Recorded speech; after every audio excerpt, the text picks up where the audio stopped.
Boję się o wały. Czy one po prostu wytrzymają ten napór wody? Tak, tym bardziej, że to ma trwać jeszcze kilka dni. To jest raport specjalny podcastu Świat o powodzi w Europie Środkowej. To jest podcast Świat. Zaprasza Wojciech Cegielski, korespondent zagraniczny Polskiego Radia. Jest piątek, 20 września 2024 roku. Wrocław walczy z powodzią. Strażacy cały czas umacniają wały w mieście, bo istnieje obawa, że zapory mogą nie wytrzymać. Mieszkańcy przyznają jednak, że sytuacja jest znacznie lepsza niż w trakcie powodzi tysiąclecia. Ja porównuję sytuację z 97 rokiem, także to spokojnie, tylko boję się o wały. Czy one po prostu wytrzymają ten napór wody? Tak, tym bardziej, że to ma trwać jeszcze kilka dni.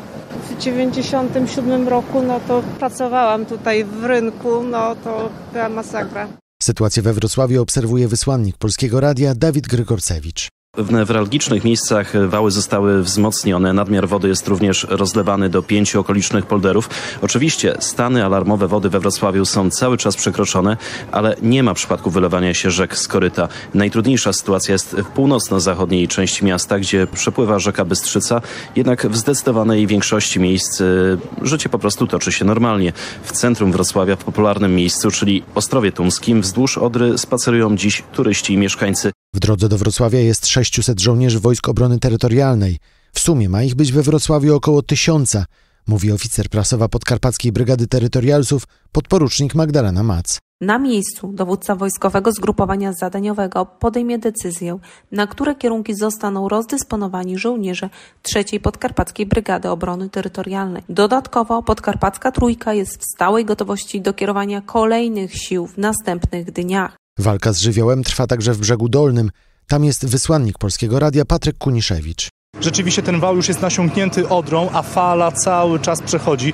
Dopiero co słyszeliśmy, że to może jutro o te 30 cm poziom wody spadnie. W związku z tym strażacy, wojsko, ale przede wszystkim mieszkańcy rozwożą te worki, żeby tam, gdzie tylko pojawia się kałuża, czyli wał jest przesiąknięty, absolutnie go umacniać. Są takie 3 punkty. To też informacja dla tych, którzy mają wolne popołudnie i chcieliby tutaj w Brzegu Dolnym pomóc, nawet z okolicznych miejscowości.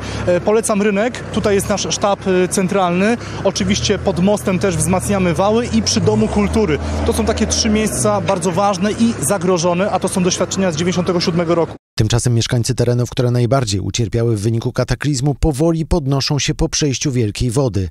Najbardziej dramatyczna sytuacja jest w rejonie Kłodzka, m.in. w Lądku-Zdroju i w pobliskich wsiach. Niektóre są wciąż odcięte od świata. Wysłannik Polskiego Radia Paweł Pawlica mówi, że w Lądku-Zdroju magazyny z darami są pełne, a władze apelują, by na razie wstrzymać się z pomocą, by ta się nie zmarnowała. W Lądku-Zdroju, Stroniu Śląskim i okolicznych miejscowościach pracuje wojsko i straż pożarna. Jest niewiele miejsc noclegowych. Część dróg jest uszkodzona i nieprzejezdna. Skomplikowana jest także sytuacja sanitarna.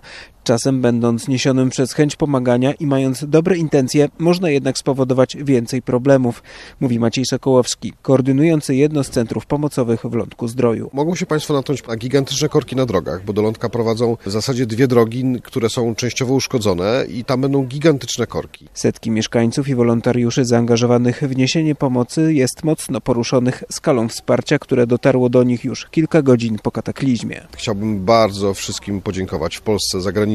To jest element naszego polskiego DNA. To jest niesamowite, czego my tutaj doświadczamy. Nadal w znacznej części Lądka-Zdroju nie ma wody, prądu, nie działa też kanalizacja. Trwa wielkie sprzątanie miasta, również z użyciem ciężkiego sprzętu wojska i straży. Nie oznacza to jednak, że powodzianie nie potrzebują pomocy. Teraz zbiórki trwają już w całej Polsce. Do akcji wspólnie włączyły się Polskie Radio, Telewizja Polska oraz Polska Presse. Dary są zbierane w siedzibie TVP, ale także w Polskim Radiu, gdzie, co sam sprawdziłem, są od razu sortowane. Mówi o tym wiceprezes radia Juliusz Kaszyński. Cała lista rzeczy, która jest potrzebna, jest właściwie dość prosta. To są środki czystości, to jest woda, to są kalosze, to są rękawice, to są łopaty, to są szczotki. To jest wszystko to, co potrzebuje człowiek po to, żeby doprowadzić swój dom do czystości, używalności. W różnym stanie, niestety bardzo często tragicznym, są domy i mieszkania ludzi, którzy zetknęli się z tą wielką wodą. To jest podcast Świat.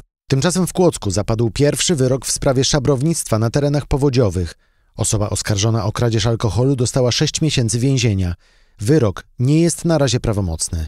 Skala działania szabrowników nie jest niestety mała, o czym mówili Antoniemu Rokickiemu i Hannie Dołęgowskiej, mieszkańcy Kłodzka. Jeszcze byli w mieszkaniu szabrownicy, jeszcze nas okradli, tak? Znaczy najcenniejsze rzeczy pozabierałem, tak? Ale powywalane z szuflad wszystko, jakieś tam narzędzia, jakieś takie drobne rzeczy, drobne pieniądze z szuflad powyciągane, tak? Bo na szczęście co cenniejsze rzeczy, jakieś czy komputery, po prostu zdążyłem jeszcze wynieść, tak? To był szok, bo to była pierwsza noc, ten chaos taki największy.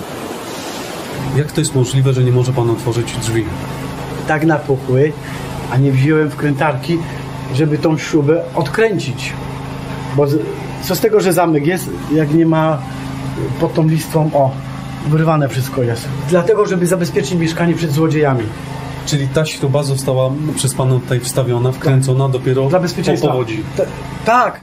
To jest podcast Świat. Powodzie przechodzą także przez Niemcy. W Dreźnie woda już opadła, ale Frankfurt nad Odrą i inne miasta nad graniczną rzeką szykują się z kolei na falę, która ma przyjść w przyszłym tygodniu. W Dreźnie po wczorajszej kulminacji woda w Łabie wyraźnie się obniżyła. Po chwilowym 3. stopniu zagrożenia w 4-stopniowej skali w stolicy Saksonii znów obowiązuje poziom 2, określany jako średnia powódź. Kilka budynków zostało podtopionych, ale głównie na bulwarach i terenach rozlewowych.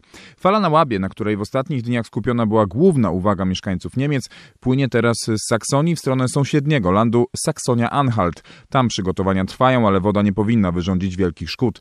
Dlatego Saksonia przekierowuje swoje działania na pomoc sąsiadom. To stąd do Wrocławia dotarły oddziały wojskowe i pomoc niemieckiego Czerwonego Krzyża. Większą niewiadomą jest Odra. Graniczny Frankfurt z jednej strony się zabezpiecza, a z drugiej oferuje pomoc Słubicom leżącym po drugiej stronie rzeki. Most między miastami na dziś nie jest zagrożony. Granica polsko-niemiecka na odcinku Lubuskiego i Brandenburgii od poniedziałku będzie odczuwać falę na Odrze, której wysoki stan opuszcza już Wrocław, a niepokoi m.in. Brzeg Dolny i Ścinawę. O czym mówił korespondent Polskiego Radia w Niemczech Adam Górczewski. Unia Europejska ma tymczasem uruchomić 10 miliardów euro na pomoc dla krajów, przez które przeszła wielka woda. Komisja Europejska odpowiedziała na apele, by pomoc finansowa dotarła szybko do krajów dotkniętych powodziami. To wyjątkowe czasy, a wyjątkowe czasy wymagają wyjątkowych działań, mówiła Ursula von der Leyen, informując o możliwym przekierowaniu funduszy na usuwanie skutków powodzi. To ważna deklaracja, bo zgoda Komisji jest potrzebna, choć muszą to jeszcze formalnie potwierdzić komisarze, ale jak słyszę w Komisji, decyzja będzie zapadać już szybko. Ważna jest także inna zapowiedź. Polska nie będzie musiała dokładać z krajowego budżetu na realizację projektów popowodziowych finansowanych z unijnej kasy. 100% pieniędzy europejskich, żadnego współfinansowania. Teraz pozostaje już sfinalizowanie wszystkich niezbędnych procedur, by unijne pieniądze dotarły na zalane tereny. Beata Płomecka, Polskie Radio, Bruksela. A informacje na bieżąco o sytuacji powodziowej możesz znaleźć na stronie internetowej www.polskieradio24.pl. Wojciech Cegielski, do usłyszenia.